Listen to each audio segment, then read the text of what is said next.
So students, I am Nirlesh ma'am here once again and I welcome you to my channel Science Adapt. तो आज इस lesson में बच्चों हम class 10th का जो फर्स्ट लेसन है केमिकल रिएक्शंस एंड इक्वेशंस उसको डिस्कस करेंगे। लेकिन उस चैप्टर को स्टार्ट करने के लिए बेटा सबसे पहले आपको ये जानना ज़रूरी है कि केमिकल रिएक्शंस क्या होते हैं, क्योंकि उस लेसन में रिएक्शंस ही रिएक्शंस है, यानी अभिक्रियाएं ही अभिक्रियाएं पढ़ना है। तो पहले हमें ये जानना होगा कि केमिकल रिएक्शंस क्या होते हैं।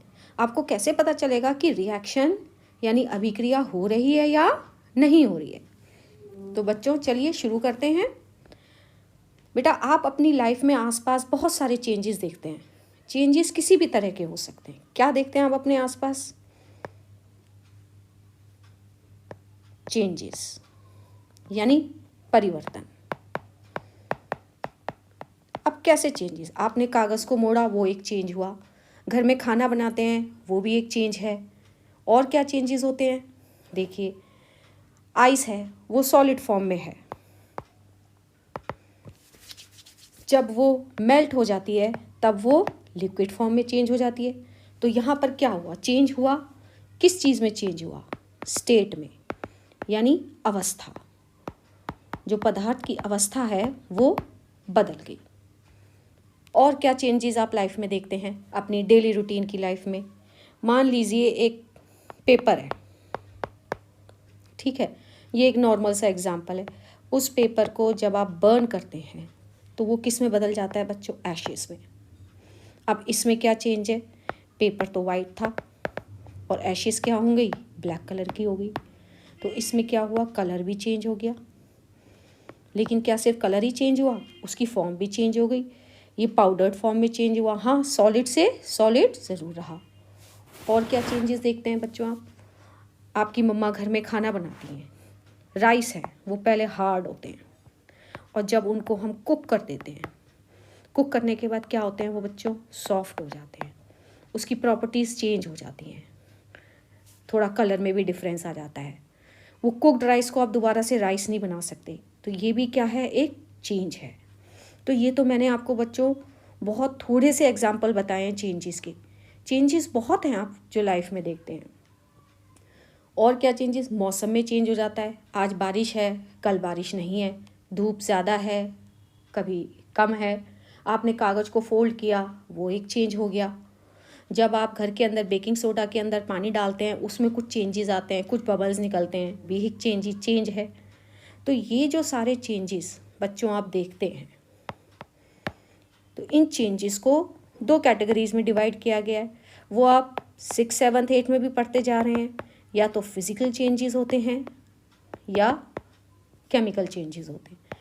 फिजिकल यानी भौतिक परिवर्तन, केमिकल यानी रासायनिक परिवर्तन। अब जो एग्जाम्पल्स मैंने पहले डिस्कस किए बच्चों, उसमें दोनों तरह के चेंजेस हैं, फिजिकल भी हैं और केमिकल भी हैं। जब हमने आइस को वाटर में चेंज हुई, ये क्या है? फिजिकल चेंज है, क्योंकि इसमें वाटर और आइस की प्रॉपर्टी सेम है। आइस भी वाटर का ही फॉर्म है और वाटर तो है ही वाटर, इनमें कोई नया सब्सटेंस नहीं बना। लेकिन जब हमने पेपर को बर्न किया, बर्न वाला एग्जाम्पल लिया, तो एशेस क्या हो गई? एक नया प्रोडक्ट बन गई जो पेपर से बिल्कुल डिफरेंट है। इसी तरह जब हमने फूड को कुक किया, अनकुक्ड फूड बिल्कुल डिफरेंट है कुक्ड फूड से, इनकी प्रॉपर्टीज़ बिल्कुल डिफरेंट हैं। तो ये जो चेंजेस हैं बच्चों, ये कैसे चेंजेस हुए?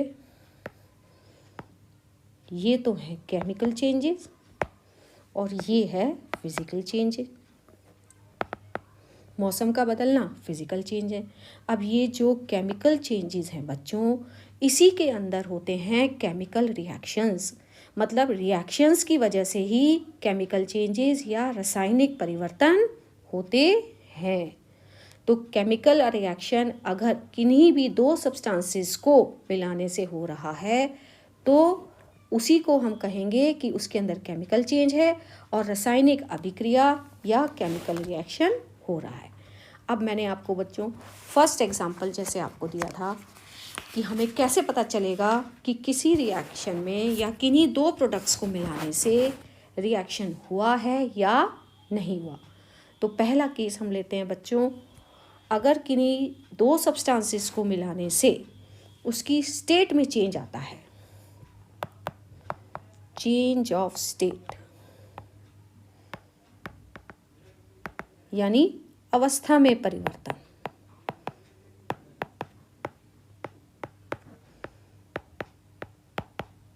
अगर अवस्था में परिवर्तन आता है तो हम कहते हैं कि केमिकल रिएक्शन हुआ है। एग्जाम्पल, वैक्स है, वैक्स सॉलिड फॉर्म में है। जब आप उसको बर्न करते हैं, जब बर्न करते हैं बच्चों तो रिएक्शन हो रहा है ऑक्सीजन से, तो फ्लेम्स बनती हैं, उस फ्लेम्स के अंदर धुआं निकलता है, मतलब रिएक्शन हुआ, स्टेट चेंज हुआ। तो जब भी वैक्स को बर्न किया जाता है बच्चों, उसमें फिजिकल और केमिकल चेंज दोनों होते हैं। फिजिकल चेंज क्या होता है कि सॉलिड वैक्स लिक्विड वैक्स बन जाता है, वैक्स वैक्स ही रहा, नया प्रोडक्ट नहीं बना। और केमिकल चेंज क्या होता है बच्चों कि जब वो बर्न होता है तो बर्न होने के बाद वो वाटर में चेंज होता है और साथ में कार्बन डाइऑक्साइड गैस रिलीज होती है। जब कैंडल को बर्न करते समय जो धुआं निकलता है बच्चों, उसमें कार्बन डाइऑक्साइड गैस होती है और वाटर भी निकलता है, वो वेपर्स की फॉर्म में होता है जो हमें दिखाई नहीं देता। तो इसमें क्या है बच्चों, वैक्स सॉलिड है, वाटर लिक्विड है और कार्बन डाइऑक्साइड गैस है। तो सॉलिड वैक्स की स्टेट चेंज हो गई जलने के बाद, वो लिक्विड में और गैस में कन्वर्ट हो गया। तो यहाँ पर क्या हुआ बच्चों, केमिकल रिएक्शन। यानी ये क्या है बच्चों, केमिकल रिएक्शन, रासायनिक अभिक्रिया। क्यों? क्योंकि यहाँ पर चेंज ऑफ स्टेट हो रहा है। हम एक और एग्जांपल लेते हैं चेंज ऑफ स्टेट का। अब यहाँ एक इमेज में देखिए बच्चों, ये है अमोनिया और हाइड्रोजन क्लोराइड गैस फॉर्म में हैं दोनों। क्या है, अमोनिया NH3 गैस की फॉर्म में, और हमने उसके अंदर क्या मिला दिया, हाइड्रोजन क्लोराइड गैस की फॉर्म में। बेटा जब ये दोनों आपस में गैसियस फॉर्म में रिएक्ट होती हैं तो दोनों गैसेस मिल करके एक सॉलिड बनाती हैं जिसको हम अमोनियम क्लोराइड बोलते हैं। अमोनियम क्लोराइड बच्चों क्या है, सॉलिड, जैसा कि आप इमेज के अंदर देख सकते हैं। दोनों गैसेस को रिएक्ट किया है, वो गैसेस ट्यूब के अंदर हैं और जब वो ट्यूब के अंदर आई हैं तो वाइट कलर का बच्चों सॉलिड अमोनियम क्लोराइड बनता है। तो अमोनिया गैस है, हाइड्रोजन क्लोराइड हमने गैस के फॉर्म में लिया, जब दोनों गैसेस रिएक्ट हुई तो सॉलिड बन गया जो कि वाइट कलर था। तो इसके अंदर चेंज ऑफ कलर भी हमें दिखाई दिया और चेंज ऑफ स्टेट भी नज़र आ रहा है। तो ये भी क्या हुआ, एक रिएक्शन है, एक अभिक्रिया है। साथ साथ बच्चों आप ये चीज़ और सीख सकते हैं कि किसी भी अभिक्रिया को जब हम सिंबल्स की फॉर्म में लिखते हैं, जैसा कि इसमें लिखा गया है, तो ये एक केमिकल इक्वेशन बन जाती है। केमिकल इक्वेशन यानी रासायनिक समीकरण। अभी हम इसकी बैलेंसिंग पे नहीं आए हैं, बैलेंसिंग इनकी कैसे करनी है वो मैं बच्चों अगली वीडियो में बताऊंगी आपको। अब चेंज इन कलर,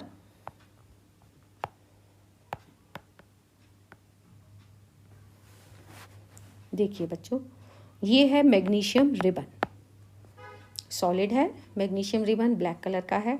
जब हम इसको बर्न करते हैं, किसी भी चीज़ को बर्न करने के लिए ऑक्सीजन चाहिए, यानी उसका रिएक्शन हम दिखा रहे हैं ऑक्सीजन के साथ। जब इसको बर्न करते हैं बच्चों तो बर्न होने के बाद ये वाइट कलर की ऐश में चेंज हो जाता है जिसको हम बोलते हैं मैग्नीशियम ऑक्साइड। ये बच्चों वाइट होता है मैग्नीशियम ऑक्साइड। तो ये क्या हुआ, एक रिएक्शन हुआ। अब एक एग्जाम्पल और ले लेते हैं बच्चों। जैसा कि आप इमेज में देख सकते हैं बच्चों, इसके अंदर हमने लिया है लेड नाइट्रेट।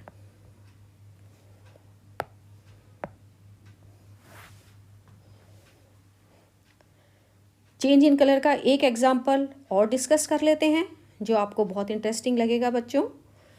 ये मैग्नीशियम वाला जो एग्जाम्पल डिस्कस किया गया, ये आपकी एनसीईआरटी की बुक्स में बेटा एक्टिविटी 1.1 है। ठीक है, अब हम आपकी एनसीईआरटी की बुक्स का एग्जाम्पल ले रहे हैं एक्टिविटी 1.2। तो इस एग्जाम्पल के अंदर बच्चों, जैसा कि आप इमेज में देख सकते हैं, लेड नाइट्रेट, लेड का सिंबल Pb, ठीक है बच्चों, नाइट्रेट NO3, लेड की वैलेंसी 2, तो ये बन गया लेड नाइट्रेट। लेड नाइट्रेट को जब पोटेशियम आयोडाइड के साथ रिएक्ट किया जा सकता है। ये दोनों बेटा कलरलेस कंपाउंड्स होते हैं। लेड नाइट्रेट को हम पहले वाटर में डिसॉल्व करते हैं, ये वाइट कलर का एक सॉलिड होता है, तो ये एक्वस फॉर्म बन जाता है।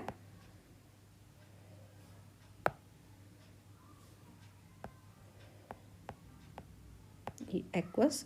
पोटेशियम आयोडाइड को भी जब हम पानी में डिसॉल्व करते हैं तो हम इसको एक्वस लिख देते हैं, मतलब जो भी कंपाउंड हमने पानी में डिसॉल्व किया है, जब हम इसको उस तरह से रिएक्शन की फॉर्म में लिखते हैं तब हम उसके लिए एक्वस लगा देते हैं।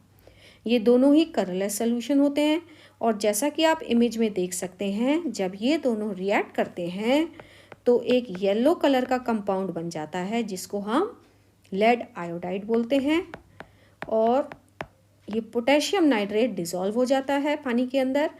तो जो ये येलो प्रेसिपिटेट बनते हैं बच्चों, ये हैं लेड आयोडाइड के, येलो पीपीटी। पीपीटी को बच्चों हिंदी में बोला जाता है अवक्षेप। तो ये भी एक रिएक्शन है बच्चों, इसमें भी चेंज इन कलर हुआ है और दो प्रोडक्ट्स को मिला के तीसरा जो प्रोडक्ट बना उसे जब हमने इस तरह से सिंबल्स की फॉर्म में लिख दिया तो ये क्या बन गई बच्चों, ये बन गई रिएक्शन, केमिकल इक्वेशन, यानी रासायनिक समीकरण। अब आगे आते हैं बच्चों, एवोल्यूशन ऑफ गैस। मतलब अगर दो सब्सटेंसेस को मिलाने पर गैस इवॉल्व होती है तब भी रिएक्शन होता है, तब भी अभिक्रिया होती है। अब आप इस इमेज में देख सकते हैं बच्चों, ये जिंक के क्रिस्टल्स हैं। जिंक का सिंबल होता है Zn। अब जिंक के अंदर हमने सल्फ्यूरिक एसिड H2SO4 यानी सल्फ्यूरिक एसिड को ऐड किया, तो इन दोनों में अभिक्रिया होती है। तो आप इमेज में देख सकते हैं बच्चों, बबल्स निकलते हैं। अब ये जो बबल्स निकल रहे हैं बच्चों, ये निकल रहे हैं हाइड्रोजन गैस के। तो इसमें गैस का एवोल्यूशन है, तो ये भी एक रासायनिक अभिक्रिया है, यानी केमिकल रिएक्शन है।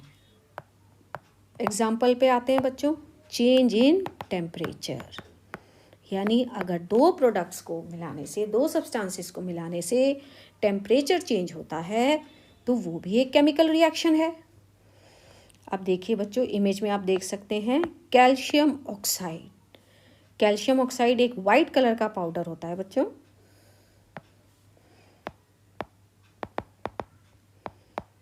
वाइट पाउडर होता है ये, ठीक है। इस कैल्शियम ऑक्साइड में जब हम वाटर ऐड करते हैं तो बहुत ज़्यादा हीट निकलती है और जो प्रोडक्ट बनता है वो होता है calcium hydroxide, OH hydroxide. Calcium की वैलेंसी 2, वो हमने यहाँ लिख दी, प्लस हीट भी इसमें बहुत ज़्यादा निकलती है, टेम्परेचर बहुत ज़्यादा राइज हो सकता है, हो जाता है, जैसा कि आप इमेज के अंदर देख सकते हैं। तो अगर दो सब्सटेंसेस को मिलाने पे, दो सब्सटेंसेस को मिलाया, नया प्रोडक्ट बना, हीट बन गई, कैल्शियम ऑक्साइड और वाटर दोनों को मिला करके नया प्रोडक्ट कैल्शियम हाइड्रोक्साइड बन गया और हीट भी निकली, तो ये क्या है, ये भी रिएक्शन है क्योंकि इसमें चेंज इन टेम्परेचर है। और ये पूरा जो हमने सिंबल्स की फॉर्म में लिख दिया, इस पूरे प्रोसेस को, इस पूरे रिएक्शन को, इसको क्या कहते हैं बच्चों? इसको कहते हैं केमिकल इक्वेशन, रासायनिक